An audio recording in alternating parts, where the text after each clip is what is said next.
Waheguru Sahib ji. ਜੇਤਾ JIO ਪਿੰਡ ਸਭ ਤੇਰਾ, ਤੂੰ ਅੰਤਰ ਜਾਮੀ ਪੁਰਖ ਭਗਵਾਨ। ਦਾਸਨ ਦਾਸ ਕਹੈ ਜਨ ਨਾਨਕ, ਜਿਹਾ ਤੂੰ ਕਰਾਏ ਤੇਹਾ ਹਉ ਕਰੀ ਵਖਿਆਨ। ਜਿਹਾ ਤੂੰ ਕਰਾਏ ਤੇਹਾ ਹਉ ਕਰੀ ਵਖਿਆਨ। ਵਾਹਿਗੁਰੂ ਸਾਹਿਬ ਜੀ। ਰਾਮ ਕਲੀ ਮਹੱਲਾ ਤੀਜਾ। ਆਨੰਦ ਇਕ ਓੰਕਾਰ, ਸਤਿ ਗੁਰ ਪ੍ਰਸਾਦ। ਆਨੰਦ ਭਇਆ ਮੇਰੀ ਮਾਏ, ਸਤਿ ਗੁਰੂ ਮੈਂ ਪਾਇਆ। ਸਤਿ ਗੁਰ ਤਾਂ ਪਾਇਆ ਸਹਿਜ ਸੇਤੀ, ਮਨ ਵਜੀਆਂ ਵਾਧਾਈਆਂ। ਰਾਗ ਰਤਨ ਪਰਵਾਰ ਭਰੀਆਂ, ਸ਼ਬਦ ਗਾਵਣ ਆਈਆਂ। ਸ਼ਬਦੋ ਤਾਂ ਗਾਵਹੁ ਹਰੀ ਕੇਰਾ, ਮਨ ਜਿਨੀ ਵਸਾਇਆ। ਕਹੈ ਨਾਨਕ ਆਨੰਦ ਹੋਆ, ਸਤਿ ਗੁਰੂ ਮੈਂ ਪਾਇਆ। ਕਹੈ ਨਾਨਕ ਆਨੰਦ ਹੋਆ, ਸਤਿ ਗੁਰੂ ਮੈਂ ਪਾਇਆ। ਵਾਹਿਗੁਰੂ ਜੀ ਕਾ ਖਾਲਸਾ, ਵਾਹਿਗੁਰੂ ਜੀ ਕੀ ਫਤਿਹ। ਪਰਮ ਸਤਿਕਾਰਯੋਗ ਚਵਰ ਛਤਰ ਤਖਤ ਦੇ ਮਾਲਕ ਧੰਨ ਸ੍ਰੀ ਗੁਰੂ ਗ੍ਰੰਥ ਸਾਹਿਬ ਜੀ ਦੀ ਪਾਵਨ ਗੋਦ ਅੰਦਰ ਸੁਭਾਏਮਾਨ ਗੁਰੂ ਕੀ ਸਾਜੀ ਨਵਾਜੀ ਸਾਧ ਸੰਗਤ ਜੀਓ।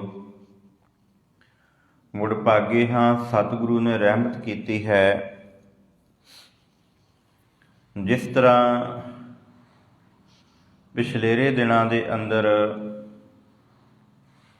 ਅਸੀਂ ਵੱਖ-ਵੱਖ ਬਾਣੀਆਂ ਦੀ ਵਿਚਾਰ ਜਿਹੜੀ ਸੀ ਉਹਦੇ ਨਾਲ ਸਾਂਝ ਬਣਾਈ ਸੀ, ਇਸੇ ਤਰ੍ਹਾਂ ਹੀ ਆਪ ਸਭ ਸੰਗਤਾਂ ਦੇ ਸਹਿਯੋਗ ਸਦਕਾ ਸਮੂਹ ਪ੍ਰਬੰਧਕ ਕਮੇਟੀ ਅਤੇ ਸ੍ਰੀ ਗੁਰੂ ਗੋਬਿੰਦ ਸਿੰਘ ਜੀ ਵੈਲਫੇਅਰ ਟਰੱਸਟ ਬੜੌਦਾ ਦੇ ਸਮੁੱਚੇ ਪ੍ਰਬੰਧਕਾਂ ਵੱਲੋਂ ਵਿਸ਼ੇਸ਼ ਇਹ ਉਪਰਾਲਾ ਕੀਤਾ ਗਿਆ ਤੇ ਅੱਜ ਧੰਨ ਗੁਰੂ ਅਮਰਦਾਸ ਸਾਹਿਬ ਸੱਚੇ ਪਾਤਸ਼ਾਹ ਜੀ ਦੁਆਰਾ ਉਚਾਰਨ ਕੀਤੀ ਹੋਈ ਬਾਣੀ ਆਨੰਦ ਸਾਹਿਬ ਜੋ ਰਾਮਕਲੀ ਰਾਗ ਦੇ ਅੰਦਰ ਹੈ, ਉਹਦੀ ਵਿਚਾਰ ਲੜੀਵਾਰ ਵਿਚਾਰ ਆਰੰਭ ਕਰਨ ਜਾ ਰਹੇ ਹਾਂ। ਸਤਿਗੁਰੂ ਅੱਗੇ ਅਰਦਾਸ ਕਰੀਏ, ਪਾਤਸ਼ਾਹ ਰਹਿਮਤ ਕਰਨੀ। ਅਸੀਂ ਅਲਪ ਬੁੱਧੀ ਜੀਵ ਹਾਂ, ਆਪ ਜੀ ਦੀ ਬਾਣੀ ਅਗਾਧ ਬੋਧ ਹੈ। ਰਹਿਮਤ ਕਰਕੇ ਆਪ ਆਪਣੀਆਂ ਵਿਚਾਰਾਂ ਕਰਵਾਉਣੀਆਂ, ਰਹਿਮਤ ਕਰਨੀ, ਸਾਨੂੰ ਬਲ ਤੇ ਉਦਮ ਬਖਸ਼ਣਾ। ਅਸੀਂ ਨਿਤਾ ਪ੍ਰਤੀ ਗੁਰੂ ਦੀ ਗੋਦ ਵਿੱਚ ਹਾਜ਼ਰੀ ਲਵਾ ਕੇ ਇਸ ਬਾਣੀ ਦੇ ਅਰਥਾਂ ਦਾ ਆਨੰਦ ਮਾਣ ਸਕੀਏ। ਸੋ ਬੜੇ ਹੀ ਅਦਬ ਤੇ ਸਤਿਕਾਰ ਨਾਲ ਸੀਸ ਝੁਕਾ ਕੇ ਗੁਰੂ ਸਾਹਿਬ ਦੇ ਕੋਲੋਂ ਪ੍ਰਵਾਨਗੀ ਲਈਏ, ਇਸ ਪਾਵਨ ਬਾਣੀ ਦੀ ਵਿਚਾਰ ਆਰੰਭ ਕਰੀਏ। ਸਾਰੀ ਸੰਗਤ ਬੜੇ ਪਿਆਰ ਤੇ ਸਤਿਕਾਰ ਨਾਲ ਆਖੋ ਜੀ, ਸਤਿਨਾਮ ਸ੍ਰੀ ਵਾਹਿਗੁਰੂ ਗੁਰੂ ਸਾਹਿਬ ਜੀ। ਰਾਮ ਕਲੀ ਮਹੱਲਾ ਤੀਜਾ। ਆਨੰਦ। ਇਹ ਪਾਵਨ ਬਾਣੀ ਰਾਮਕਲੀ ਰਾਗ ਦੇ ਅੰਦਰ ਹੈ ਤੇ ਧੰਨ ਗੁਰੂ ਅਮਰਦਾਸ ਸਾਹਿਬ ਸੱਚੇ ਪਾਤਸ਼ਾਹ ਜੀ ਦੁਆਰਾ ਉਚਾਰਨ ਕੀਤੀ ਹੋਈ। ਰਾਮਕਲੀ ਰਾਗ ਹੈ, ਮਹੱਲਾ ਤੀਜਾ, ਭਾਵ ਧੰਨ ਗੁਰੂ ਅਮਰਦਾਸ ਸਾਹਿਬ ਸੱਚੇ ਪਾਤਸ਼ਾਹ ਜੀ। ਤੇ ਆਨੰਦ, ਇਹ ਇਸ ਬਾਣੀ ਦਾ ਸਿਰਲੇਖ ਹੈ। ਇਸ ਬਾਣੀ ਦੇ ਅੰਦਰ ਹੈ ਹੀ ਆਨੰਦ, ਪੂਰਨ ਖਿੜਾਓ। ਤੇ ਪੂਰਨ ਖਿੜਾਓ ਦੇ ਵਿੱਚ ਪ੍ਰਵੇਸ਼ ਕਿਸ ਤਰ੍ਹਾਂ ਕਰਨਾ ਹੈ, ਕਿਸ ਤਰ੍ਹਾਂ ਆਪੜਨਾ ਹੈ, ਇਹ ਧੰਨ ਗੁਰੂ ਅਮਰਦਾਸ ਸਾਹਿਬ ਸੱਚੇ ਪਾਤਸ਼ਾਹ ਜੀ ਦੱਸਦੇ ਨੇ। ਇਸ ਪਾਵਨ ਬਾਣੀ ਦੀਆਂ ਕੁੱਲ 40 ਪੌੜੀਆਂ ਨੇ।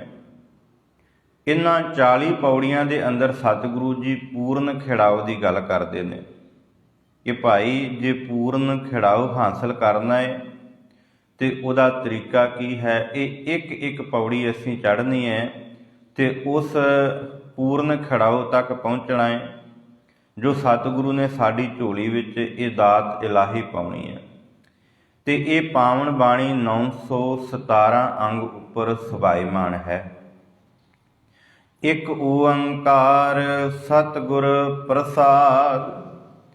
ਬਾਣੀ ਦੀ ਆਰੰਭਤਾ ਤੋਂ ਪਹਿਲਾਂ ਧੰਨ ਗੁਰੂ ਅਮਰਦਾਸ ਸਾਹਿਬ ਸੱਚੇ ਪਾਤਸ਼ਾਹ ਜੀ ਉਸ ਅਕਾਲ ਪੁਰਖ ਵਾਹਿਗੁਰੂ ਨੂੰ ਨਮਸਕਾਰ ਕਰਦਿਆਂ ਹੋਇਆਂ ਸੰਖੇਪ ਮੂਲ ਮੰਤਰ ਦਾ ਜਿਹੜਾ ਸਰੂਪ ਹੈ ਉਹ ਦਰਜ ਕਰਦੇ ਹਨ।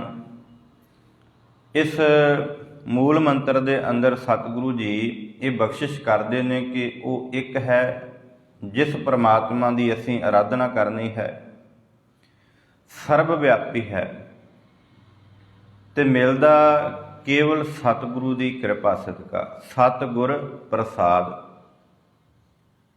ਗੁਰ ਕਿਰਪਾ ਜਿਹ ਨਰ ਕੋ ਕੀਨੀ, ਤਿਹ ਇਹ ਜੁਗਤ ਪਛਾਨੀ। ਨਾਨਕ ਲੀਨ ਭਇਓ ਗੋਬਿੰਦ ਸਿਉ, ਜਿਉ ਪਾਣੀ ਸੰਗ ਪਾਣੀ।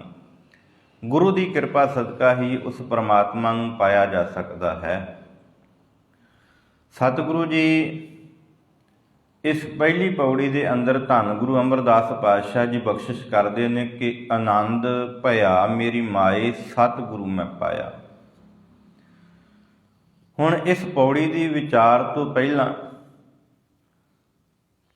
2-4 ਮਿੰਟ ਦੇ ਵਿੱਚ ਅਸੀਂ ਧੰਨ ਗੁਰੂ ਅਮਰਦਾਸ ਪਾਤਸ਼ਾਹ ਜੀ ਦੇ ਜੀਵਨ ਉੱਪਰ ਝਾਤ ਪਾਉਣੀ ਹੈ, ਕਿਉਂਕਿ ਇੱਥੇ ਗੱਲ ਹੈ ਸਤਿਗੁਰੂ ਦੀ। ਕਈ ਵਾਰ ਸਾਡੇ ਮਨਾਂ ਅੰਦਰ ਵੀ ਆਉਂਦਾ, ਅਸੀਂ ਬੜੀ ਬੰਦਗੀ ਕਰਦੇ ਹਾਂ।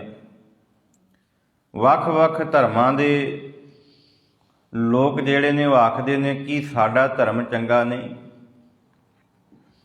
ਅਸੀਂ ਵੀ ਤੇ ਗੁਰੂ ਧਾਰਨ ਕੀਤਾ ਹੋਇਆ ਨਾ, ਅਸੀਂ ਵੀ ਤੇ ਕਿਸੇ ਧਰਮ ਨੂੰ ਮੰਨਦੇ ਹਾਂ ਨਾ, ਪਰ ਅਸਲ ਵਿੱਚ ਸਤਿਗੁਰੂ ਦੀ ਗੱਲ ਕੀਤੀ ਹੈ। ਸਤਿਗੁਰੂ ਮੈਂ ਪਾਇਆ, ਕੇਵਲ ਗੁਰੂ ਸ਼ਬਦ ਨਹੀਂ ਵਰਤਿਆ।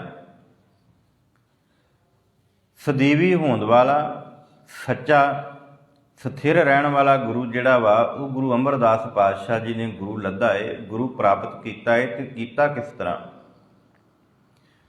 ਕਿਉਂਕਿ ਜ਼ਿੰਦਗੀ ਦੇ ਕਈ ਸਾਲ ਧੰਨ ਗੁਰੂ ਅਮਰਦਾਸ ਪਾਤਸ਼ਾਹ ਜੀ ਹਰਿਦੁਆਰ ਦੀ ਧਰਤੀ ਤੇ ਜਾਂਦੇ ਰਹੇ ਨੇ। ਬੜੇ ਜਪ ਤਪ ਕੀਤੇ ਨੇ। ਜਦੋਂ ਅਸੀਂ ਭਾਈ ਸੰਤੋਖ ਸਿੰਘ ਜੀ ਨੂੰ ਪੜ੍ਹਦੇ ਹਾਂ ਨਾ, ਜਿਨ੍ਹਾਂ ਨੇ ਸੂਰਜ ਪ੍ਰਕਾਸ਼ ਲਿਖਿਆ, ਭਾਈ ਸੰਤੋਖ ਸਿੰਘ ਜੀ ਚੂੜਾਮਣੀ, ਉਹਨਾਂ ਨੇ ਇੱਕ ਇੱਕ ਪਲ ਤੇ ਇੱਕ ਇੱਕ ਘੜੀ ਦਾ ਇਤਿਹਾਸ ਲਿਖਿਆ। ਇਹ ਨਹੀਂ ਕਿ ਗੁਰੂ ਅਮਰਦਾਸ ਪਾਤਸ਼ਾਹ ਜੀ ਨੇ ਗੁਰੂ ਬਣਨ ਤੋਂ ਪਹਿਲਾਂ ਜਪ ਤਪ ਘੱਟ ਕੀਤਾ, ਬੜਾ ਜਪ ਤਪ ਕੀਤਾ। ਹਰ ਘੜੀ ਪਹਿਲਾਂ ਸਾਲ ਵਿੱਚ ਇੱਕ ਵਾਰ ਮਨ ਨੂੰ ਸੰਤੁਸ਼ਟੀ ਨਹੀਂ ਆਈ ਤੇ ਧਰਮ ਕਰਮ ਕਰਨ ਵਾਸਤੇ ਸਾਲ ਵਿੱਚ 2 ਵਾਰ ਵੀ ਹਰਿਦੁਆਰ ਦੀ ਧਰਤੀ ਤੇ ਗਏ ਨੇ ਸੰਗ ਦੇ ਨਾਲ, ਤੇ ਬੜਾ ਜਪ ਤਪ ਕੀਤਾ, ਬੜੀ ਆਰਾਧਨਾ ਕੀਤੀ। ਪਰ ਮਨ ਸੰਤੋਖ ਨਹੀਂ, ਮਨ ਦੇ ਅੰਦਰ ਉਹ ਸਹਿਜ ਨਹੀਂ ਜਿਸ ਸਹਿਜ ਦੀ ਗੱਲ ਧੰਨ ਗੁਰੂ ਅਮਰਦਾਸ ਪਾਤਸ਼ਾਹ ਜੀ ਇਸ ਪੌੜੀ ਵਿੱਚ ਕਰਨਗੇ ਨਾ, ਉਹ ਸਹਿਜ ਪ੍ਰਾਪਤ ਨਹੀਂ ਹੋਇਆ। ਉਹ ਮਨ ਟਿਕਿਆ ਨਹੀਂ। ਤੇ ਜਦੋਂ ਇਹ ਹਰਿਦੁਆਰ ਦੀ ਧਰਤੀ ਤੇ ਜਾਂਦੇ ਨੇ, ਤਕਰੀਬਨ ਇਤਿਹਾਸ ਦੇ ਅੰਦਰ ਜ਼ਿਕਰ ਹੈ ਕਿ 20 ਵਾਰ ਗਏ ਨੇ। 20 ਵਾਰ ਹਰਿਦੁਆਰ ਦੀ ਧਰਤੀ ਤੇ ਗਏ ਨੇ। ਕਿੰਨਾ ਜਪ ਤਪ ਹੋਏਗਾ ਕਿ ਇੱਕ ਸਾਧੂ ਪ੍ਰਭਾਵਿਤ ਹੋ ਗਿਆ ਇਹਨਾਂ ਤੋਂ। ਤੇ ਉਹ ਸਾਧੂ ਜਦੋਂ ਧੰਨ ਗੁਰੂ ਅਮਰਦਾਸ ਪਾਤਸ਼ਾਹ ਜੀ ਦੇ ਜੀਵਨ ਤੋਂ ਪ੍ਰਭਾਵਿਤ ਹੋਇਆ, ਇੰਨਾ ਪਿਆਰ ਬਣਿਆ ਕਿ ਹਰਿਦੁਆਰ ਤੋਂ ਧੰਨ ਗੁਰੂ ਅਮਰਦਾਸ ਪਾਤਸ਼ਾਹ ਜੀ ਦੇ ਨਾਲ ਉਹਨਾਂ ਦੇ ਨਗਰ ਆ ਗਏ। ਰਸਤੇ ਵਿੱਚ ਵਿਚਾਰ ਵਟਾਂਦਰਾ ਹੋਇਆ, ਘਰ ਪਹੁੰਚੇ ਨੇ, ਬੜੀ ਸੇਵਾ ਕੀਤੀ ਧੰਨ ਗੁਰੂ ਅਮਰਦਾਸ ਪਾਤਸ਼ਾਹ ਜੀ ਨੇ। ਕਿਉਂਕਿ ਜਿਹੜੇ ਪਰਮਾਤਮਾ ਦੇ ਭਗਤ ਹੁੰਦੇ ਆ ਨਾ, ਉਹਨਾਂ ਦੀ ਸਾਂਝ ਵੀ ਭਗਤਾਂ ਦੇ ਨਾਲ ਹੁੰਦੀ ਹੈ, ਚੋਰ ਡਾਕੂਆਂ ਦੇ ਨਾਲ ਨਹੀਂ। ਅਖੀਰ ਜਦੋਂ ਪਤਾ ਚੱਲਿਆ ਨਾ, ਸੇਵਾ ਪਾਣੀ ਹੋਣ ਲੱਗੀ, ਤੇ ਗੱਲਾਂ ਗੱਲਾਂ ਵਿੱਚ ਉਸ ਸਾਧੂ ਨੇ ਪੁੱਛਿਆ ਵੀ ਭਲਿਆ ਪੁਰਸ਼ਾ, ਧੰਨ ਹੈ ਤੂੰ ਤੇ ਧੰਨ ਹੈ ਤੇਰਾ ਗੁਰੂ, ਜਿਹਦਾ ਤੂੰ ਸਿੱਖ ਹੈ, ਜਿਹਦਾ ਤੂੰ ਚੇਲਾ ਹੈ, ਉਹ ਗੁਰੂ ਧੰਨ ਹੈ। ਤੇ ਧੰਨ ਗੁਰੂ ਅਮਰਦਾਸ ਪਾਤਸ਼ਾਹ ਜੀ ਨੇ ਨੀਵੀਂ ਪਾ ਲਈ ਸੀ। ਕਹਿੰਦੇ ਸਾਧ ਜਨ ਜੀ, ਮੇਰਾ ਗੁਰੂ ਕੋਈ ਨਹੀਂ। ਤੇ ਉਸ ਸਾਧੂ ਨੇ ਹੱਥ ਵਿੱਚ ਫੜਿਆ ਹੋਇਆ ਪ੍ਰਸ਼ਾਦਾ ਉਹ ਥਾਲੀ ਵਿੱਚ ਰੱਖ ਦਿੱਤਾ, ਉਸ ਪੱਤਲ ਉੱਤੇ ਰੱਖ ਦਿੱਤਾ, ਜਿਸ ਪੱਤਲ ਦੇ ਉੱਤੇ ਧੰਨ ਗੁਰੂ ਅਮਰਦਾਸ ਪਾਤਸ਼ਾਹ ਜੀ ਉਹਨੂੰ ਪ੍ਰਸ਼ਾਦਾ ਛਕਾ ਰਹੇ ਸਨ। ਤੇ ਮਨ ਵਿੱਚ ਰੋਸ ਕੀਤਾ, ਭਲਿਆ ਪੁਰਸ਼ਾ, ਮੇਰਾ ਜੀਵਨ ਭ੍ਰਿਸ਼ਟ ਹੋ ਗਿਆ। ਕਹਿੰਦੇ ਕੀ ਗੱਲ ਹੋਈ? ਕਹਿੰਦੇ ਤੁਸੀਂ ਅਜੇ ਨਿਗੁਰੇ ਜੇ, ਤੇ ਨਿਗੁਰੇ ਦਾ ਤੇ ਸੰਗ ਹੀ ਬੜਾ ਮਾੜਾ। ਤੇ ਮੈਂ ਤੇ ਹਰਿਦੁਆਰ ਤੋਂ ਚੱਲ ਕੇ ਕਈ ਦਿਨਾਂ ਦਾ ਸਫ਼ਰ ਕਰਕੇ ਤੇਰੇ ਨਗਰ ਆਇਆ, ਤੇਰੇ ਘਰ ਦਾ ਪ੍ਰਸ਼ਾਦਾ ਛਕਿਆ। ਐ ਭਾਈ, ਨਿਗੁਰੇ ਦਾ ਨਾਂ ਬੁਰਾ ਏ, ਸੰਗ ਤੇ ਕਰਨਾ ਕਿ ਨਿਗੁਰੇ ਦਾ ਨਾਂ ਵੀ ਲੈਣਾ ਬੁਰਾ ਏ। ਤੇ ਜਦੋਂ ਇੰਨੀ ਗੱਲ ਮਨ ਉੱਤੇ ਚੋਟ ਲੱਗੀ ਨਾ, ਹੁਣ ਭਟਕਣਾ ਵਧੀ। ਤੇ ਭਟਕਣਾ ਤੋਂ ਬਾਅਦ ਇਤਿਹਾਸ ਅਸੀਂ ਜਾਣਦੇ ਹਾਂ, ਮੈਂ ਅੱਗੇ ਚੱਲਾਂ। ਜਦੋਂ ਉਸ ਭਟਕਣਾ ਦੇ ਵਿੱਚੋਂ ਬੀਬੀ ਅਮਰੋ ਜੀ ਜਦੋਂ ਪਾਠ ਕਰਦੇ ਹਨ, ਤੇ ਉਹਨਾਂ ਦੇ ਕੋਲੋਂ ਉਹਨਾਂ ਦੇ ਪਾਠ ਕਰਨ ਦੀ ਆਵਾਜ਼ ਜਿਹੜੀ ਅੱਜ ਭਟਕਣਾ ਵਧੀ ਹੈ। ਕਿਉਂਕਿ ਮਨੁੱਖ ਧਿਆਨ ਦੇਣਾ, ਜਦੋਂ ਵੀ ਧਰਮ ਕਰਮ ਕਰਨ ਵਾਸਤੇ ਜਾਂਦਾ, ਫਿਰ ਉਹਦਾ ਜਿਹੜਾ ਮਾਈਂਡ ਹੈ, ਜਿਹੜਾ ਮਨ ਹੈ ਨਾ, ਉੱਥੇ ਸੈੱਟ ਹੁੰਦਾ। ਗੁਰਦੁਆਰੇ ਆਏ ਨਾ, ਹੁਣ ਸਾਡਾ ਧਿਆਨ ਗੁਰਦੁਆਰੇ ਹੋਵੇਗਾ ਕਿ ਅਸੀਂ ਗੁਰਦੁਆਰੇ ਚੱਲੇ ਹਾਂ। ਜਦੋਂ ਇੱਥੋਂ ਨਿਕਲੇ ਹਾਂ ਤੇ ਫਿਰ ਸਾਰਾ ਧਿਆਨ ਖਿੰਡ ਜਾਂਦਾ। ਗੁਰੂ ਅਮਰਦਾਸ ਪਾਤਸ਼ਾਹ ਜੀ ਵੀ ਹਰਿਦੁਆਰ ਜਾਂਦੇ ਨੇ। ਜਦੋਂ ਜਾਂਦੇ ਨੇ, ਮਨ ਹਰਿਦੁਆਰ ਦੀ ਧਰਤੀ ਤੇ ਆ, ਪਰ ਜਦੋਂ ਘਰ ਆ ਜਾਂਦੇ ਉਦੋਂ ਪਤਾ ਨਹੀਂ ਚੱਲਦਾ। ਬਾਣੀ ਪਹਿਲਾਂ ਵੀ ਚੱਲਦੀ ਸੀ। ਕਿਉਂਕਿ ਬੀਬੀ ਅਮਰੋ ਜੀ ਧੰਨ ਗੁਰੂ ਅਮਰਦਾਸ ਪਾਤਸ਼ਾਹ ਜੀ ਦੇ ਭਤੀਜੇ ਨਾਲ ਵਿਆਹੀ ਹੋਏ ਸਨ, ਤੇ ਸਾਕ ਪੱਖੋਂ ਧੰਨ ਗੁਰੂ ਅੰਗਦ ਪਾਤਸ਼ਾਹ ਜੀ ਦੇ ਕੁੜਮ ਸਨ। ਤੇ ਜਦੋਂ ਉਹ ਬਾਣੀ ਪੜ੍ਹੀ ਨਾ, ਕੰਨਾਂ ਵਿੱਚ ਉਹ ਆਵਾਜ਼ ਪਈ। ਤੇ ਮੇਰੀ ਉਹ ਭੈਣੋ, ਮੈਂ ਕਹਿੰਦਾ ਹੁੰਦਾ, ਮਹਾਨ ਹੈ ਉਹ ਮਾਤਾਵਾਂ ਜਿਹੜੀਆਂ ਬਾਣੀ ਪੜ੍ਹਦੀਆਂ ਨੇ, ਪਰ ਉਹ ਆਤਮਾ, ਉਹ ਪਰਮ ਆਤਮਾ ਦੇ ਵਿੱਚ ਲੀਨ ਬੀਬੀ ਅਮਰੋ ਕਿੰਨਾ ਮਨ ਭਿੱਜਾ ਹੋਵੇਗਾ। ਇਹ ਨਹੀਂ ਕਿ ਕੇਵਲ ਗੁਟਕਾ ਸਾਹਿਬ ਫੜ ਕੇ ਬਾਣੀ ਪੜ੍ਹਨੀ ਹੈ। ਹੱਥ ਵਿੱਚ ਰਿੜਕਣਾ ਹੈ, ਦੁੱਧ ਰਿੜਕਦੇ ਪਏ ਨੇ, ਉਹ ਗੀਟੀਆਂ ਹੱਥ ਵਿੱਚ ਫੜੀਆਂ ਹੋਈਆਂ ਨੇ। ਤੇ ਕਿੰਨੇ ਆਨੰਦ ਦੇ ਨਾਲ ਉਹ ਬਾਣੀ ਪੜ੍ਹੀ ਹੋਵੇਗੀ ਕਿ ਇੱਕ 62 ਸਾਲ ਦਾ ਬਜ਼ੁਰਗ ਗਲੀ ਦੇ ਵਿੱਚੋਂ ਦੀ ਨੇੜਿਓਂ ਲੰਘਦਾ ਹੋਇਆ, ਇੱਕ ਆਵਾਜ਼ ਪਈ ਕੰਨਾਂ ਦੇ ਵਿੱਚ, ਤੇ ਸਾਰੀ ਦੀ ਸਾਰੀ ਜੀਵਨ ਜਿਹੜੀ ਹੈ, ਜਿੰਨਾ ਵੀ ਉਹਨਾਂ ਦਾ ਜੀਵਨ ਹੈ, ਉਹ ਤਬਦੀਲ ਹੋ ਗਿਆ। 62 ਸਾਲ ਤੋਂ ਪਹਿਲਾਂ ਦਾ ਜੀਵਨ ਤੇ ਉਸ ਤੋਂ ਬਾਅਦ ਦਾ ਜਿਹੜਾ ਜੀਵਨ, ਸਾਰੇ ਦਾ ਸਾਰਾ ਤਬਦੀਲ ਹੋ ਗਿਆ। ਉਹ ਤਬਦੀਲੀ ਜਦੋਂ ਧੰਨ ਗੁਰੂ ਅੰਗਦ ਪਾਤਸ਼ਾਹ ਜੀ ਦੇ ਕੋਲ ਆਣ ਕੇ ਮਿਲਦੇ ਨੇ, ਬੀਬੀ ਅਮਰੋ ਨੂੰ ਨਾਲ ਲੈ ਕੇ, ਆਪਣੀ ਨੂੰਹ ਨੂੰ ਨਾਲ ਲੈ ਕੇ ਧੰਨ ਗੁਰੂ ਅੰਗਦ ਪਾਤਸ਼ਾਹ ਜੀ ਨੂੰ ਮਿਲਦੇ ਆ ਨਾ, ਤੇ ਉਸ ਮਿਲਣੀ ਤੋਂ ਬਾਅਦ ਜੋ ਅਨੁਭਵ ਹੋਇਆ, ਉਹ ਧੰਨ ਗੁਰੂ ਅਮਰਦਾਸ ਪਾਤਸ਼ਾਹ ਜੀ ਨੇ ਇਸ ਬਾਣੀ ਦੇ ਵਿੱਚ ਦਰਜ ਕੀਤਾ ਹੈ ਕਿ ਹੇ ਗੁਰੂ ਕੇ ਪਿਆਰਿਓ। ਸੰਬੋਧਨ ਉਹਨਾਂ ਨੇ ਮਾਂ ਨੂੰ ਕੀਤਾ। ਮਾਂ ਬੱਚੇ ਦਾ ਪਹਿਲਾ ਗੁਰੂ ਹੈ। ਮਾਂ ਦੀ ਗੋਦ ਵਿੱਚ, ਮਾਂ ਦੀ ਕੁੱਖ ਤੋਂ ਜਨਮ ਲਿਆ ਹੋਇਆ ਬੱਚਾ ਮਾਂ ਦੀ ਗੋਦ ਵਿੱਚ ਖੇਡਦਾ, ਪਿਓ ਦੀ ਗੋਦ ਵਿੱਚ ਨਹੀਂ ਖੇਡਦਾ। ਤੇ ਮਾਂ ਦੀ ਗੋਦ ਵਿੱਚ ਪਿਆ ਹੋਇਆ ਬੱਚਾ ਕੀ ਸਿੱਖਦਾ ਏ ਉਹ ਅਸੀਂ ਆਪ ਜਾਣਦੇ ਹਾਂ। ਅਸੀਂ ਜੋ ਕੁਝ ਉਹਨੂੰ ਸਿਖਾਉਣਾ ਚਾਹੁੰਦੇ ਹਾਂ ਉਹ ਸਾਡੀ ਗੋਦ ਵਿੱਚ ਪਿਆ ਹੋਇਆ ਸਿੱਖਦਾ ਏ, ਚਾਹੇ ਅਸੀਂ ਉਹਨੂੰ ਲੱਚਰਤਾ ਵੱਲ ਲੈ ਜਾਈਏ, ਚਾਹੇ ਉਹਨੂੰ ਧਰਮ ਵੱਲ ਲੈ ਜਾਈਏ। ਹੁਣ ਉਹ ਸਾਰਾ ਅਨੁਭਵ ਜਦੋਂ ਪੇਸ਼ ਕਰਨ ਲੱਗੇ ਨੇ ਤੇ ਸਭ ਤੋਂ ਪਹਿਲਾਂ ਮਾਂ ਨੂੰ ਆਵਾਜ਼ ਮਾਰੀ ਤੇ ਆਖਿਆ, ਹੇ ਮੇਰੀ ਮਾਂ, ਮੈਨੂੰ ਆਨੰਦ ਪ੍ਰਾਪਤ ਹੋ ਗਿਆ। ਮੇਰਾ ਅੰਦਰ ਜਿਹੜਾ ਟਿਕਦਾ ਨਹੀਂ ਸੀ ਉਹ ਹੁਣ ਆਨੰਦ ਦਾ ਭਾਵ ਅਰਥ ਹੈ ਪੂਰਨ ਖੜਾਓ। ਧਿਆਨ ਦੇਣਾ, ਕਈ ਵਾਰ ਅਸੀਂ ਆਨੰਦ ਨੂੰ ਖੁਸ਼ੀ ਸਮਝਣ ਲੱਗ ਪੈਂਦੇ ਹਾਂ। ਕਈ ਵਾਰ ਅਸੀਂ ਕਹਿ ਦਿੰਦੇ ਹਾਂ ਨਾ, 4 ਪੈਸੇ ਆ ਜਾਣ ਤਾਂ ਅਸੀਂ ਸੁਖੀ ਹੋਈਏ, ਸਾਰੇ ਅਸੀਂ ਬੜੇ ਸੁਖੀ ਬੈਠੇ ਆ। ਕੋਈ ਪੁੱਛ ਲਵੇ ਤੇ ਗੁਰੂ ਘਰ ਦੇ ਵਿੱਚ ਆਉਣ ਵਾਲੇ ਅਸੀਂ ਕਹਿ ਦਿੰਦੇ ਹਾਂ ਆਨੰਦ ਪ੍ਰਾਪਤ ਹੋ ਗਿਆ। ਗੁਰੂ ਸਾਹਿਬ ਅਗਲੇਰੇ ਸ਼ਬਦਾਂ, ਅਗਲੀਆਂ ਪੌੜੀਆਂ ਅੰਦਰ ਇਹ ਗੱਲ ਆਖਣਗੇ ਕਿ ਆਨੰਦ ਆਨੰਦ ਸਭ ਕੋ ਕਹੈ, ਆਨੰਦ ਗੁਰੂ ਤੇ ਜਾਣਿਆ। ਸਾਰੇ ਆਨੰਦ ਆਨੰਦ ਕਹਿਣ ਨੂੰ ਮੈਂ ਵੀ ਕਹਿ ਦਿੰਦਾ ਕਿ ਭਾਈ ਸਾਹਿਬ ਜੀ ਆਨੰਦ ਹੈ। ਅਸਲ ਵਿੱਚ ਜਦੋਂ ਆਨੰਦ ਆ ਜਾਂਦਾ ਉਹ ਧੰਨ ਗੁਰੂ ਅਮਰਦਾਸ ਪਾਤਸ਼ਾਹ ਜੀ ਦੇ ਕੋਲ ਪੁੱਛੀਏ ਤੇ ਪਾਤਸ਼ਾਹ ਜੀ ਕਹਿੰਦੇ ਨੇ, ਇਹ ਭਾਈ ਆਨੰਦ ਕਦੋਂ ਪ੍ਰਾਪਤ ਹੁੰਦਾ ਹੈ? ਜਦੋਂ ਸਤਿਗੁਰੂ ਮਿਲਦਾ ਹੈ, ਫਿਰ ਪੂਰਨ ਖੜਾਓ, ਫਿਰ ਉਹ ਮਰਝਾਉਂਦਾ ਨਹੀਂ। ਫਿਰ ਦਾਤੂ ਆਣ ਕੇ ਲੱਤ ਮਾਰਦਾ ਏ, ਉਹ ਮਰਝਾਉਂਦਾ ਨਹੀਂ।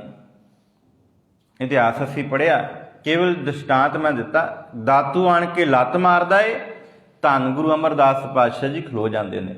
ਕਿੰਨਾ ਪੂਰਨ ਖਿਹੜਾਓ ਹੋਵੇਗਾ। ਸਤਿਗੁਰੂ ਜੀ ਕਹਿੰਦੇ ਨੇ, ਹੇ ਮੇਰੀ ਮਾਂ, ਮੈਨੂੰ ਆਨੰਦ ਪ੍ਰਾਪਤ ਹੋ ਗਿਆ, ਉਹ ਪੂਰਨ ਖਿਹੜਾਓ ਜਿਹਦੇ ਨਾਲ ਹੁਣ ਮੈਂ ਭਟਕਦਾ ਨਹੀਂ। ਸਤਿਗੁਰੂ ਜੀ ਅੱਗੇ ਬਖਸ਼ਿਸ਼ ਕਰਦੇ ਨੇ, ਸਤਿਗੁਰ ਤਾਂ ਪਾਇਆ ਸਹਿਜ ਸੇਤੀ, ਮਨ ਵਜੀਆਂ ਵਧਾਈਆਂ। ਹੁਣ ਅਗਲੀ ਪੰਕਤੀ ਦੇ ਵਿੱਚ ਸਹਿਜ ਦੀ ਗੱਲ ਆਈ ਹੈ। ਸਹਿਜ ਉਹ ਇੱਕ ਅਵਸਥਾ ਹੈ ਜਿਹਦੇ ਵਿੱਚ ਟਿਕ ਕੇ ਮਨੁੱਖ ਡੋਲਦਾ ਨਹੀਂ। ਪਿਆ ਕਿਸ ਤਰ੍ਹਾਂ? ਸਤਿਗੁਰੂ ਜੀ ਕਹਿੰਦੇ ਨੇ, ਗੁਰੂ ਸਾਹਿਬ ਧੰਨ ਗੁਰੂ ਅਮਰਦਾਸ ਪਾਤਸ਼ਾਹ ਜੀ ਕਹਿੰਦੇ, ਅਸਲ ਵਿੱਚ ਇਹ ਸਤਿਗੁਰੂ ਪ੍ਰਾਪਤ ਕਿੱਦਾਂ ਹੋਇਆ? ਇਸ ਤਰ੍ਹਾਂ ਨਹੀਂ ਕਿ ਦੌੜੇ ਆਏ ਆ, ਮੱਥਾ ਟੇਕ ਕੇ ਦੌੜ ਗਏ। ਇਸ ਤਰ੍ਹਾਂ ਨਹੀਂ ਕੇਵਲ ਵਿਖਾਵੇ ਮਾਤਰ ਹੱਥ ਵਿੱਚ ਗੁਟਕਾ ਸਾਹਿਬ ਫੜਿਆ ਤੇ ਬਾਣੀ ਪੜ੍ਹੀ ਹੈ, ਨਹੀਂ। ਕਹਿੰਦੇ ਸਤਿਗੁਰੂ ਜੀ ਕਹਿੰਦੇ ਨੇ ਕਿ ਹੇ ਭਾਈ, ਸਤਿਗੁਰ ਤਾਂ ਪਾਇਆ। ਕਿਸ ਤਰ੍ਹਾਂ ਪਾਇਆ? ਸਹਿਜ ਸੇਤੀ, ਰੱਤੇ ਹੋਏ ਵਿੱਚ।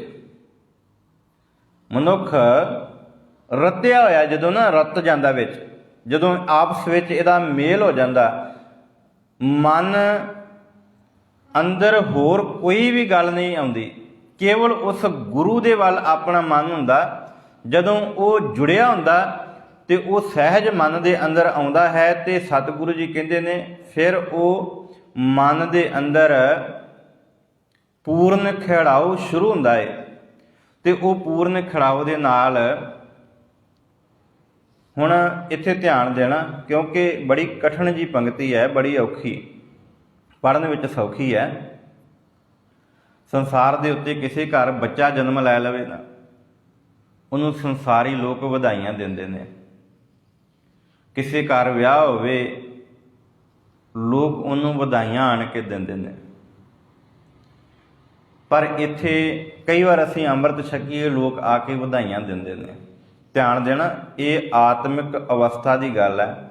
ਆਨੰਦ ਭਇਆ ਉਹ ਅਵਸਥਾ, ਉੱਚੀ ਅਵਸਥਾ ਜਿਹਦੇ ਵਿੱਚ ਆਣ ਕੇ ਮਨੁੱਖ ਐਨ ਟਿਕ ਜਾਂਦਾ। ਤੇ ਗੁਰੂ ਸਾਹਿਬ ਇੱਥੇ ਕਮਾਲ ਦੀ ਗੱਲ ਕਰਦੇ ਨੇ, ਕਹਿੰਦੇ ਜਦੋਂ ਮਨੁੱਖ ਦਾ ਉਹ ਮਨ ਟਿਕ ਜਾਂਦਾ ਨਾ, ਫਿਰ ਬਾਹਰਲੀਆਂ ਵਧਾਈਆਂ ਦੀ ਜ਼ਰੂਰਤ ਨਹੀਂ ਪੈਂਦੀ। ਫਿਰ ਉਹਨੂੰ ਮਨ ਵਧਾਈਆਂ ਦਿੰਦਾ, ਮਨ ਵੱਜੀਆਂ ਵਧਾਈਆਂ। ਫਿਰ ਮਨ ਦੇ ਅੰਦਰ ਵਧਾਈਆਂ ਵੱਜਦੀਆਂ ਨੇ। ਮਨ ਆਪਣੇ ਆਪ ਨੂੰ ਵਧਾਈ ਦਿੰਦਾ ਹੈ ਕਿ ਭਾਈ ਤੈਨੂੰ ਵਧਾਈ ਹੋਵੇ। ਵਧਾਈ ਦਾ ਭਾਵ ਅਰਥ ਪਤਾ ਕੀ ਹੈ? ਕਿਸੇ ਘਰ ਬੱਚੇ ਦਾ ਜਨਮ ਹੋਵੇ ਤਾਂ ਅਸੀਂ ਕਹਿੰਦੇ ਹਾਂ ਵਧਾਈ ਹੋਵੇ। ਵਧਾਈ ਦਾ ਭਾਵ ਹੈ ਤੇਰੇ ਘਰ ਵਾਧਾ ਆਇਆ ਏ ਤੇ ਹੋਰ ਵਧੇ। ਵਾਧਾ ਹੋਇਆ ਨਾ, ਇੱਕ ਬਾਲਕ ਨੇ ਜਨਮ ਲਿਆ, ਕਾਰ ਆਈ ਹੈ, ਗੱਡੀ ਆਈ ਹੈ, ਕੋਠੀ ਬਣਾਈ ਹੈ, ਵਾਧਾ ਹੋਇਆ ਨਾ ਘਰ ਦੇ ਵਿੱਚ। ਅਸੀਂ ਕਹਿੰਦੇ ਵਧਾਈਆਂ ਭਾਵ ਤੇਰੇ ਘਰ ਵਾਧਾ ਹੋਵੇ। ਹੁਣ ਸਤਿਗੁਰੂ ਜੀ ਕਹਿੰਦੇ ਨੇ ਜਦੋਂ ਤੇਰੇ ਅੰਦਰ ਉਹ ਆਤਮਿਕ ਅਡੋਲਤਾ ਪੈਦਾ ਹੋ ਜਾਂਦੀ ਹੈ ਤੇ ਮਨ ਦੇ ਅੰਦਰ ਫਿਰ ਵਧਾਈਆਂ ਵੱਜਣ ਲੱਗ ਪੈਂਦੀਆਂ ਨੇ। ਤੇ ਜਦੋਂ ਉਹ ਵਧਾਈਆਂ ਵੱਜਦੀਆਂ ਨੇ ਨਾ, ਜਦੋਂ ਉਹ ਵਧਾਈਆਂ ਮਿਲਦੀਆਂ ਨੇ ਤੇ ਫਿਰ ਜਿਹੜਾ ਮਨੁੱਖ ਹੈ ਉਹਦੇ ਅੰਦਰ ਉਹ ਪੂਰਨ ਖਿੜਾਓ ਆਉਂਦਾ ਹੈ। ਤੇ ਜਦੋਂ ਪੂਰਨ ਖਿੜਾਓ ਆ ਜਾਂਦਾ, ਸਤਿਗੁਰੂ ਜੀ ਕਹਿੰਦੇ ਹਨ ਰਾਗ ਰਤਨ ਪਰਵਾਰ ਪਰੀਆਂ ਸ਼ਬਦ ਗਾਵਣ ਆਈਆਂ। ਫਿਰ ਉਹਦੇ ਅੰਦਰ ਰਾਗ ਛਿੜ ਜਾਂਦੇ ਨੇ। ਜਿਹੜਾ ਰਾਗ ਕਦੇ ਧੰਨ ਗੁਰੂ ਨਾਨਕ ਸਾਹਿਬ ਸੱਚੇ ਪਾਤਸ਼ਾਹ ਜੀ ਭਾਈ ਮਰਦਾਨੇ ਨੂੰ ਆਖਦੇ ਸਨ ਕਿ ਮਰਦਾਨਿਆਂ ਛੇੜ ਰਬਾਬ ਬਾਣੀ ਆਈ ਹੈ। ਤੇ ਸਤਿਗੁਰੂ ਜੀ ਕਹਿੰਦੇ ਨੇ ਉਹ ਜਿਹੜੇ ਰਾਗ ਨੇ ਉਹ ਮਨੁੱਖ ਦੇ ਅੰਦਰ ਫਿਰ ਪ੍ਰਵੇਸ਼ ਕਰ ਜਾਂਦੇ ਨੇ। ਰਾਗ ਰਤਨ ਪਰਵਾਰ ਪਰੀਆਂ, ਉਹਦੇ ਅੰਦਰ ਉਹ ਧੁਨੀਆਂ ਜਿਹੜੀਆਂ ਨੇ ਐਟੋਮੈਟਿਕ ਅੰਦਰ ਚੱਲਣ ਲੱਗ ਪੈਂਦੀਆਂ। ਕਈ ਵਾਰ ਤੁਸੀਂ ਜੁੜੇ ਹੋ ਨਾ ਤੇ ਸ੍ਰੀ ਦਰਬਾਰ ਸਾਹਿਬ ਦਾ ਕੀਰਤਨ ਘਰ ਵਿੱਚ ਚੱਲਦਾ ਹੋਵੇ ਤੇ ਮਨ ਐਨ ਪਤੀਜ ਜਾਂਦਾ, ਉਹ ਫਿਰ ਜਿਹੜਾ ਰਾਗ ਹੈ ਅੰਦਰ ਛਿੜਦਾ, ਜਿਹੜਾ ਉਹ ਸ਼ਬਦ ਜਿਹੜਾ ਨਾ ਉਹ ਅੰਦਰ ਜਿਹੜਾ ਵਾ ਉਹ ਛਿੜਦਾ। ਹੁਣ ਇਸ ਪੰਕਤੀ ਦੇ ਜਿਹੜੇ ਅਰਥ ਨੇ, ਜਦੋਂ ਅਸੀਂ ਸ਼ਾਬਦਿਕ ਅਰਥ ਕਰਦੇ ਹਾਂ ਨਾ ਤੇ ਇਹਦੇ ਅਰਥ ਇਸ ਤਰ੍ਹਾਂ ਨੇ ਕਿ ਰਾਗ ਰਤਨ ਭਾਵ ਇਹ ਪ੍ਰੋਫੈਸਰ ਸਾਹਿਬ ਸਿੰਘ ਹੋਣਾ ਨੇ ਇਹਦੇ ਅਰਥ ਕੀਤੇ ਨੇ ਸੋਹਣੇ ਰਤਨ, ਸੋਹਣੇ ਰਾਗ। ਪਰਿਵਾਰ ਪਰੀਆਂ, ਪਰਿਵਾਰ ਭਾਵ ਰਾਗਾਂ ਦਾ ਸਾਰਾ ਪਰਿਵਾਰ। ਪਰੀਆਂ ਭਾਵ ਰਾਗਣੀਆਂ ਸ਼ਬਦ ਗਾਵਣ ਆਈਆਂ। ਕੁਝ ਵਿਦਵਾਨਾਂ ਨੇ ਵੀ ਇਹਦੇ ਅਰਥ ਕੀਤੇ ਨੇ ਕਿ ਰਾਗ ਰਤਨ, ਰਾਗ ਤੇ ਨਾਲ ਰਤਨ ਭਾਵ ਉਹਨਾਂ ਦੇ ਪੁੱਤਰ, ਪਰਿਵਾਰ ਸਣੇ ਪੁੱਤਰਾਂ ਦੇ ਪਰਿਵਾਰ ਜਿਹੜੇ ਨੇ, ਤੇ ਰਾਗਣੀਆਂ। ਇਹ ਦੋ ਤਰ੍ਹਾਂ ਦੇ ਅਰਥ ਕੀਤੇ ਨੇ ਧਿਆਨ ਦੇ ਕੇ, ਕਿਉਂਕਿ ਅਸੀਂ ਇਸ ਬਾਣੀ ਨੂੰ ਰੋਜ਼ਾਨਾ ਪੜ੍ਹਦੇ ਹਾਂ। ਤੇ ਮੈਨੂੰ ਯਾਦ ਆ ਗਿਆ ਕਿਉਂਕਿ ਕਈ ਵਾਰ ਅਸੀਂ ਭੁੱਲ ਜਾਂਦੇ ਹਾਂ। ਜਦੋਂ ਅੰਮ੍ਰਿਤ ਵੇਲੇ ਦੀ ਬਾਣੀਆਂ ਦਾ ਜ਼ਿਕਰ ਆਉਂਦਾ ਹੈ ਉਦੋਂ 3 ਬਾਣੀਆਂ ਦਾ ਸਿੱਖ ਰਹਿਤ ਮਰਜ਼ਾਦਾ ਵਿੱਚ ਜ਼ਿਕਰ ਆਉਂਦਾ, ਤੇ ਜਦੋਂ ਅੰਮ੍ਰਿਤ ਬਾਣੀਆਂ ਦਾ ਜ਼ਿਕਰ ਆਉਂਦਾ ਹੈ ਉੱਥੇ 5 ਬਾਣੀਆਂ ਪੜ੍ਹੀਆਂ ਜਾਂਦੀਆਂ ਨੇ। ਉਹਨਾਂ 5 ਬਾਣੀਆਂ ਦੇ ਵਿੱਚੋਂ ਇਹ ਅੰਮ੍ਰਿਤ ਦੀ ਬਾਣੀ ਵੀ ਹੈ। ਇਹ 5ਵਾਂ ਜਦੋਂ ਅਸੀਂ ਅਖੀਰ ਉੱਤੇ ਅੰਮ੍ਰਿਤ ਜਦੋਂ ਛਕਣ ਲੱਗਦੇ ਹਾਂ, ਛਕਣ ਤੋਂ ਪਹਿਲਾਂ ਅਖੀਰਲੀ ਬਾਣੀ ਇਹ ਪੜ੍ਹੀ ਜਾਂਦੀ ਹੈ ਆਨੰਦ ਸਾਹਿਬ। ਸਤਿਗੁਰੂ ਜੀ ਇਹ ਬਖਸ਼ਿਸ਼ ਕਰਦੇ ਨੇ ਕਿ ਜਦੋਂ ਪੂਰਨ ਖੜਾਓ ਹੋ ਜਾਂਦਾ ਨਾ, ਆਨੰਦ ਸਹਿਜ ਅੰਦਰ ਪ੍ਰਵੇਸ਼ ਕਰ ਜਾਂਦਾ, ਮਨੁੱਖ ਸਹਿਜ ਵਿੱਚ ਬੈਠ ਕੇ ਬਾਣੀ ਪੜ੍ਹਨ ਲੱਗ ਜਾਂਦਾ। ਤੇ ਫਿਰ ਪੂਰਨ ਖੜਾਓ ਜਦੋਂ ਅੰਦਰ ਹਾਸਲ ਹੁੰਦਾ ਨਾ ਤੇ ਫਿਰ ਕਿਸੇ ਦੇ ਵਾਜਿਆਂ ਦੀ ਜ਼ਰੂਰਤ ਨਹੀਂ। ਇਹ ਨਹੀਂ ਕਿ ਹਾਰਮੋਨੀਅਮ ਚਾਹੀਦਾ, ਤਾਂਤੀ ਸਾਜ਼ ਚਾਹੀਦਾ, ਪੂਰਨ ਖੜਾਓ। ਫਿਰ ਆ ਸਾਊਂਡਾਂ ਦੀ ਜ਼ਰੂਰਤ ਨਹੀਂ ਪੈਂਦੀ। ਫਿਰ ਉਹ ਰਾਗ ਜਿਹੜੇ ਨੇ, ਜਿਹੜੇ ਰਤਨਾ ਭਾਵ ਸੋਹਣੇ ਰਾਗ ਨੇ, ਜਿਹੜੇ ਸਤਿਗੁਰੂ ਨੇ ਉਚਾਰਨ ਕੀਤੇ, ਉਹ ਰਾਗ ਨਹੀਂ ਜਿਹੜੇ ਲੱਚਰਤਾ ਦਰਸਾਉਂਦੇ ਨੇ। ਗੁਰੂ ਕੀ ਸੰਗਤ ਇਹ ਧਿਆਨ ਦੇਣ ਜੋ ਗੱਲਾਂ ਨੇ। ਜਦੋਂ ਘਰ ਵਿੱਚ ਬੱਚਾ ਪੈਦਾ ਹੁੰਦਾ ਨਾ ਤੇ ਥੋੜ੍ਹੀ ਜਿਹੀ ਜਦੋਂ ਉਹਦੀ ਬੁੱਧੀ ਕੰਮ ਕਰਨ ਲੱਗ ਪੈਂਦੀ ਹੈ, ਥੋੜ੍ਹਾ ਜਿਹਾ ਸੁਚੇਤ ਹੁੰਦਾ ਤੇ ਅਸੀਂ ਉਹਨੂੰ ਗਾਣਾ ਲਾ ਦਿੰਦੇ ਹਾਂ। ਇਹ ਰਾਗਾਂ ਦਾ ਬੜਾ ਪ੍ਰਭਾਵ ਹੈ, ਜਿਹੜੀ ਗੀਤਕਾਰੀ ਇਹਦਾ ਬੜਾ ਪ੍ਰਭਾਵ ਹੈ। ਛੋਟਾ ਜਿਹਾ ਬੱਚਾ ਉਹਦੇ ਲਾਗੇ ਗਾਣਾ ਲਾ ਦਿਓ ਤੇ ਉਹ ਆਪਣੀਆਂ ਲੱਤਾਂ ਬਾਹਾਂ ਹਿਲਾਉਣ ਲੱਗ ਜਾਂਦਾ, ਬੜਾ ਪ੍ਰਭਾਵ ਪੈਂਦਾ। ਤੇ ਗੁਰੂ ਅਮਰਦਾਸ ਪਾਤਸ਼ਾਹ ਜੀ ਕਹਿੰਦੇ, ਹੇ ਭਾਈ, ਜਦੋਂ ਤੇਰੇ ਅੰਦਰ ਪੂਰਨ ਖੜਾਓ ਭਾਵ ਸਤਿਗੁਰੂ ਮਿਲਣ ਦੇ ਨਾਲ ਪੂਰਨ ਖੜਾਓ ਆ ਗਿਆ, ਉਹ ਸਹਿਜ ਅਵਸਥਾ ਆ ਗਈ ਤੇ ਤੇਰੇ ਅੰਦਰ ਫਿਰ ਇਹ ਵਾਜਿਆਂ ਦੀ ਦੁਨਿਆਵੀ ਵਸਤਾਂ ਦੀ ਜ਼ਰੂਰਤ ਨਹੀਂ। ਫਿਰ ਤੇਰੇ ਅੰਦਰ ਸੋਹਣੇ ਰਾਗ ਜਿਹੜੇ ਨੇ ਉਹ ਉਤਪੰਨ ਹੋਣਗੇ ਤੇ ਉਹ ਫਿਰ ਰਾਗਾਂ ਦੇ ਵਿੱਚ ਜਿਹੜੀਆਂ ਭਾਵ ਰਾਗਣੀਆਂ ਨੇ ਉਹ ਸ਼ਬਦ ਗਾਉਣ ਵਾਸਤੇ ਤੇਰੇ ਅੰਦਰ ਪ੍ਰਵੇਸ਼ ਹੋ ਜਾਣਗੀਆਂ। ਤੇ ਸਤਿਗੁਰੂ ਜੀ ਫਿਰ ਅੱਗੇ ਨਾਲ ਹੀ ਸੁਚੇਤ ਕਰਦੇ ਨੇ। ਇਹਨਾਂ ਕਈ ਵਾਰ ਸਾਡੇ ਮਾਫ ਕਰਨਾ ਰਾਗੀ ਜਥੇ ਗੀਤਾਂ ਦੀਆਂ ਧੁਨਾਂ ਅਲਾਪਣ ਲੱਗ ਪੈਂਦੇ ਨੇ। ਕਈ ਵਾਰ ਕੋਈ ਸੱਜਣ ਕਹਿ ਦੇ ਕਿ ਭਾਈ ਸਾਹਿਬ ਜੀ ਆਹ ਗੀਤ ਬੜਾ ਸੁੰਦਰ ਹੈ, ਇਹਨੂੰ ਸੁਣਾ ਦਿਓ, ਤੇ ਸੁਣਾਉਣ ਲੱਗ ਜਾਂਦੇ ਨੇ। ਜਦੋਂ ਭਾਈ ਮਰਦਾਨੇ ਨੂੰ ਗੁਰੂ ਨਾਨਕ ਸਾਹਿਬ ਨੇ ਰਬਾਬ ਦਿੱਤੀ ਸੀ, ਆਖਿਆ ਸੀ ਮਰਦਾਨਿਆਂ, ਜਿੱਥੇ ਹੋਰ ਉਪਦੇਸ਼ ਦਿੱਤੇ ਸੀ, ਆਖਿਆ ਸੀ ਇਸ ਰਬਾਬ ਦੇ ਨਾਲ ਕੇਵਲ ਪਰਵਤਗਾਰ ਦੀ ਉਸਤਤ ਕਰਨੀ, ਇਹਨੂੰ ਹੋਰ ਕਿਸੇ ਦੇ ਅੱਗੇ ਨਹੀਂ ਵਜਾਉਣਾ। ਅੱਜ ਤੇ ਅਸੀਂ ਮਾਇਆ ਦੀ ਖਾਤਰ ਜਿੱਥੇ ਜੀ ਕਰਦਾ ਉੱਥੇ ਬੈਠ ਜਾਂਦੇ ਹਾਂ, ਕਥਾ ਕੀਰਤਨ ਕਰਨ ਲੱਗ ਜਾਂਦੇ ਹਾਂ ਕਿ ਭਾਈ ਇੱਥੋਂ ਧਨ ਮਿਲਣਾ। ਨਹੀਂ ਗੁਰੂ ਕੇ ਪਿਆਰਿਓ, ਕੇਵਲ ਪਰਮਾਤਮਾ ਦੀ ਉਸਤਤ। ਤੇ ਗੁਰੂ ਅਮਰਦਾਸ ਪਾਤਸ਼ਾਹ ਜੀ ਫਿਰ ਆਖਦੇ ਨੇ ਕਿ ਹੇ ਭਾਈ, ਇਸ ਰਾਗਾਂ ਦੇ ਵਿੱਚ ਜਿਹੜਾ ਸ਼ਬਦ ਗਾਉਣਾ ਹੈ ਨਾ, ਜਿਹੜਾ ਤੇਰੇ ਅੰਦਰ ਰਾਗ ਉਤਪੰਨ ਹੋ ਗਏ, ਜਿਹੜੇ ਤੇਰੇ ਅੰਦਰ ਉਹ ਸੋਹਣੀਆਂ ਰਾਗਣੀਆਂ ਜਿਹੜੀਆਂ ਨੇ ਉਹ ਅੰਦਰ ਜਿਹੜੀਆਂ ਪ੍ਰਵੇਸ਼ ਕਰ ਗਈਆਂ, ਤੇ ਉਹਨਾਂ ਦੇ ਰਾਹੀਂ ਹੁਣ ਤੂੰ ਗਾਉਣਾ ਕੀ ਹੈ? ਸ਼ਬਦੋ ਤਾਂ ਗਾਵੋ। ਕਿਹੜਾ ਸ਼ਬਦ ਗਾਉਣਾ? ਲੱਚਰਤਾ ਵਾਲਾ ਨਹੀਂ, ਹਰੀ ਕੇਰਾ, ਪਰਮਾਤਮਾ ਦਾ। ਉਸ ਪਰਮਾਤਮਾ ਦਾ ਜਿਹੜਾ ਵਾ ਉਹ ਸ਼ਬਦ ਗਾਇਨ ਕਰਨਾ ਹੈ। ਸ਼ਬਦੋ ਤਾਂ ਗਾਵੋ ਹਰੀ ਕੇਰਾ, ਮਨ ਜਿਨੀ ਵਸਾਇਆ। ਜਿਹਨੇ ਤੇਰਾ ਮਨ ਨੂੰ, ਜਿਸ ਨੇ ਤੇਰੇ ਮਨ ਨੂੰ ਟਿਕਾਇਆ ਹੋਇਆ, ਜਿਹੜਾ ਤੇਰੇ ਮਨ ਦੇ ਅੰਦਰ ਵਸ ਜਾਵੇ, ਉਸ ਸ਼ਬਦ ਨੂੰ ਗਾਉਣਾ ਹੈ, ਜਿਹਦੇ ਨਾਲ ਤੇਰੇ ਮਨ ਦੇ ਅੰਦਰ ਪਰਮਾਤਮਾ ਦਾ ਵਸੇਬਾ ਹੋ ਜਾਵੇ। ਤੇ ਸਤਿਗੁਰੂ ਜੀ ਅਗਲੀ ਪੰਕਤੀ ਵਿੱਚ ਆਖਦੇ ਨੇ, ਕਹੈ ਨਾਨਕ ਆਨੰਦ ਹੋਆ ਸਤਿਗੁਰੂ ਮੈਂ ਪਾਇਆ। ਇੱਥੇ ਇੱਕ ਇਤਿਹਾਸ ਵੀ ਹੈ, ਧਿਆਨ ਦੇਣਾ। ਜਦੋਂ ਮੇਰੇ ਪਾਤਸ਼ਾਹ ਜੀ ਧੰਨ ਗੁਰੂ ਗੋਬਿੰਦ ਸਿੰਘ ਪਾਤਸ਼ਾਹ ਜੀ ਪਟਨੇ ਦੀ ਧਰਤੀ ਤੋਂ ਬਾਲ ਉਮਰ ਦੇ ਵਿੱਚ ਗੋਬਿੰਦ ਰਾਏ ਦੇ ਰੂਪ ਵਿੱਚ ਅਨੰਦਪੁਰ ਸਾਹਿਬ ਦੀ ਧਰਤੀ ਤੇ ਆਉਂਦੇ ਹਨ, ਤੇ ਜਿਹੜਾ ਨਗਰ ਧੰਨ ਗੁਰੂ ਤੇਗ ਬਹਾਦਰ ਸਾਹਿਬ ਸੱਚੇ ਪਾਤਸ਼ਾਹ ਜੀ ਨੇ ਵਸਾਇਆ ਸੀ ਨਾ, ਚੱਕ ਨਾਨਕੀ, ਉਸ ਨਗਰ ਦੇ ਵਿੱਚ ਆਣ ਕੇ ਜਦੋਂ ਬਾਲ ਗੋਬਿੰਦ ਰਾਏ ਜੀ ਪ੍ਰਵੇਸ਼ ਕਰਦੇ ਨੇ, ਧੰਨ ਗੁਰੂ ਤੇਗ ਬਹਾਦਰ ਸਾਹਿਬ ਸੱਚੇ ਪਾਤਸ਼ਾਹ ਜੀ ਨੂੰ ਮਿਲਦੇ ਨੇ। ਤੇ ਕੁਝ ਇਤਿਹਾਸਕਾਰਾਂ ਨੇ ਇਸ ਆਨੰਦ ਸਾਹਿਬ ਦੀ ਬਾਣੀ ਦਾ ਜ਼ਿਕਰ ਕੀਤਾ ਹੈ ਕਿ ਗੁਰੂ ਸਾਹਿਬ ਜੀ ਦੇ ਕੋਲ ਬੈਠ ਕੇ ਬਾਲ ਗੋਬਿੰਦ ਰਾਏ ਜੀ ਨੇ ਇਹ ਪਾਵਨ ਬਾਣੀ ਪੜ੍ਹੀ ਸੀ ਤੇ ਆਖਿਆ ਸੀ, ਆਨੰਦ ਭਇਆ ਮੇਰੀ ਮਾਏ ਸਤਿਗੁਰੂ ਮੈਂ ਪਾਇਆ। ਹੈ ਮੇਰੀ ਮਾਂ, ਜਦੋਂ ਮੈਂ ਸਤਿਗੁਰੂ ਨੂੰ ਮਿਲਿਆ ਹਾਂ, ਮੇਰੇ ਅੰਦਰ ਆਨੰਦ ਭਾਵ ਪੂਰਨ ਖੜਾਊ ਪੈਦਾ ਹੋ ਗਿਆ। ਬੜੀਆਂ ਰਹਿਮਤਾਂ ਨੇ ਇਸ ਬਾਣੀ ਦੇ ਅੰਦਰ, ਤੇ ਸਤਿਗੁਰੂ ਜੀ ਇਸ ਬਾਣੀ ਦੇ ਇਸ ਪੌੜੀ ਦੇ ਅਖੀਰ ਵਿੱਚ ਬਖਸ਼ਿਸ਼ ਕਰਦੇ ਨੇ ਕਿ ਕਹੈ ਨਾਨਕ ਆਨੰਦ ਹੋਆ ਸਤਿਗੁਰੂ ਮੈਂ ਪਾਇਆ। ਇਹ ਆਨੰਦ ਤਾਂ ਹੀ ਪ੍ਰਾਪਤ ਹੋਣਾ ਹੈ। ਇਹ ਨਾਨਕ ਸ਼ਬਦ ਜਿਹੜਾ ਹੈ ਪਦ, ਇਹ ਮੋਹਰ ਹੈ ਗੁਰੂ ਨਾਨਕ ਸਾਹਿਬ ਸੱਚੇ ਪਾਤਸ਼ਾਹ ਜੀ ਤੋਂ ਲੈ ਕੇ ਧੰਨ ਗੁਰੂ ਅਰਜਨ ਸਾਹਿਬ ਸੱਚੇ ਪਾਤਸ਼ਾਹ ਜੀ ਤੱਕ, ਤੇ ਅਖੀਰ ਧੰਨ ਗੁਰੂ ਤੇਗ ਬਹਾਦਰ ਸਾਹਿਬ ਸੱਚੇ ਪਾਤਸ਼ਾਹ ਜੀ ਦੀ ਜਿੰਨੀ ਸਮੁੱਚੀ ਬਾਣੀ ਹੈ, ਉਹਦੇ ਵਿੱਚ ਇਹ ਮੋਹਰ ਜਿਹੜੀ ਹੈ ਨਾਨਕ ਦੀ ਵਰਤੀ ਗਈ ਹੈ। ਭਾਵ ਤੀਸਰੇ ਨਾਨਕ ਧੰਨ ਗੁਰੂ ਅਮਰਦਾਸ ਸਾਹਿਬ ਸੱਚੇ ਪਾਤਸ਼ਾਹ ਜੀ ਆਖ ਰਹੇ ਨੇ, ਕਹੈ ਨਾਨਕ ਆਨੰਦ ਹੋਆ। ਕਿਸ ਤਰ੍ਹਾਂ ਆਨੰਦ ਹੋਇਆ? ਸਤਿਗੁਰੂ ਮੈਂ ਪਾਇਆ। ਇਹ ਦੁਨੀਆ ਦੇ ਲੋਕੋ, ਮੈਨੂੰ ਸਤਿਗੁਰ ਮਿਲ ਗਿਆ ਤੇ ਮੈਨੂੰ ਇਹ ਆਨੰਦ ਪ੍ਰਾਪਤ ਹੋ ਗਿਆ, ਪੂਰਨ ਖੜਾਓ। ਫਿਰ ਮੈਂ ਦੱਸਾਂ, ਇਸ ਆਨੰਦ ਦਾ ਅਰਥ ਹੈ ਪੂਰਨ ਖੜਾਓ। ਤੇ ਜਿਹੜਾ ਮਨੁੱਖ ਪੂਰਨ ਖੜਾਓ ਦੇ ਵਿੱਚ ਟਿਕ ਜਾਂਦਾ ਹੈ, ਟਿਕ ਕੇ ਬਹਿ ਜਾਂਦਾ ਹੈ ਭਾਈ, ਉਹਨੂੰ ਇਹ ਪੂਰਨ ਖੜਾਓ ਜਿਹੜਾ ਪ੍ਰਾਪਤ ਹੋ ਜਾਂਦਾ ਹੈ।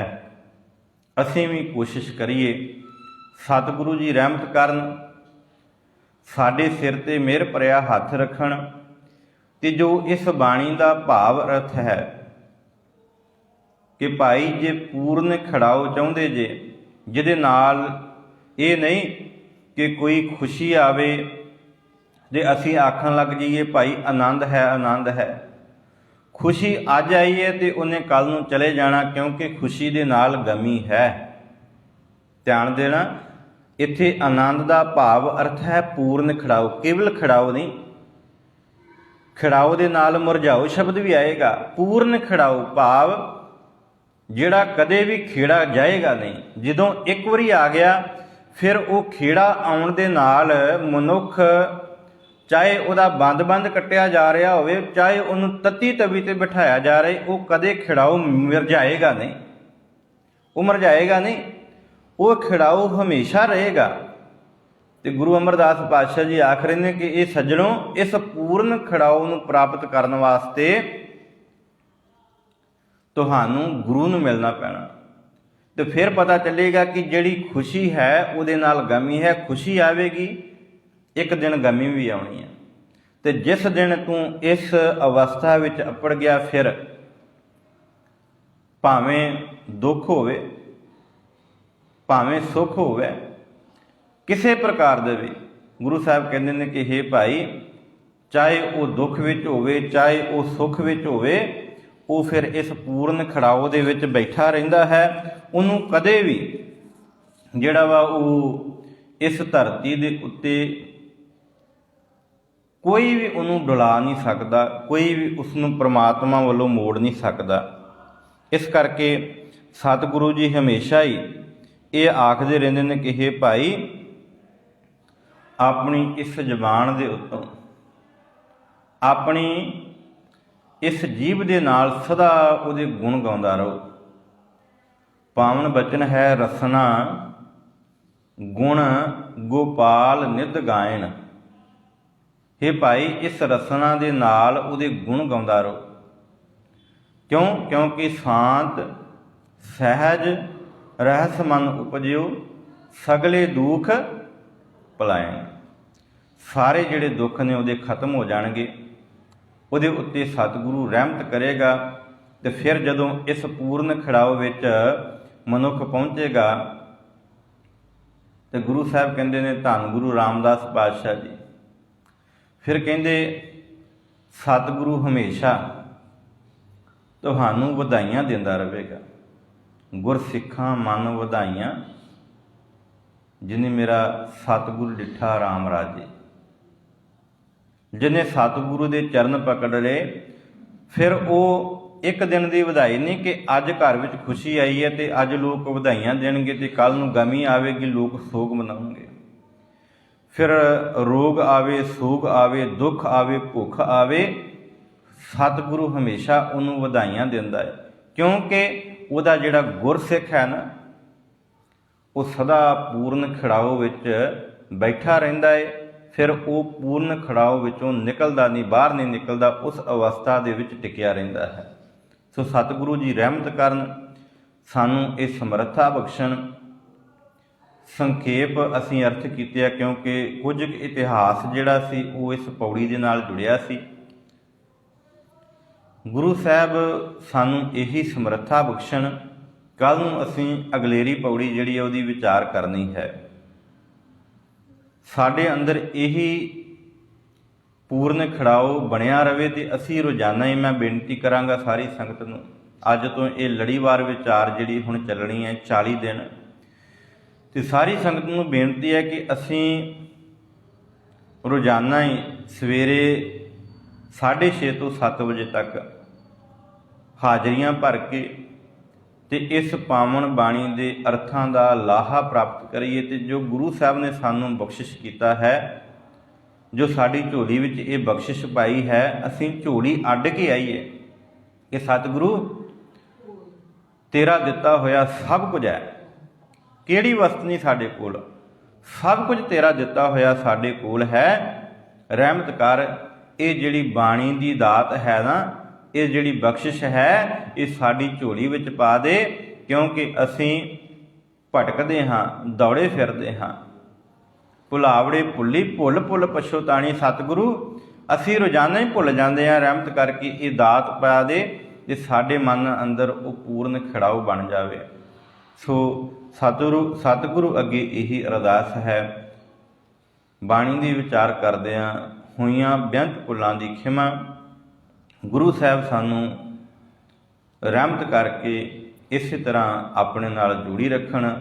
ਆਓ ਅੰਤ ਗੁਰ ਫਤਿਹ ਦੇ ਨਾਲ ਸਾਂਝ ਬਣਾ ਕੇ ਸਾਰੀ ਸੰਗਤ ਗੁਰੂ ਸਾਹਿਬਾਨ ਦਾ ਕੋਟਾਨ ਕੋਟ ਸ਼ੁਕਰਾਨਾ ਕਰੀਏ। ਸਾਰੀ ਸੰਗਤ ਆਖੋ ਜੀ, ਵਾਹਿਗੁਰੂ ਜੀ ਕਾ ਖਾਲਸਾ, ਵਾਹਿਗੁਰੂ ਜੀ ਕੀ ਫਤਿਹ।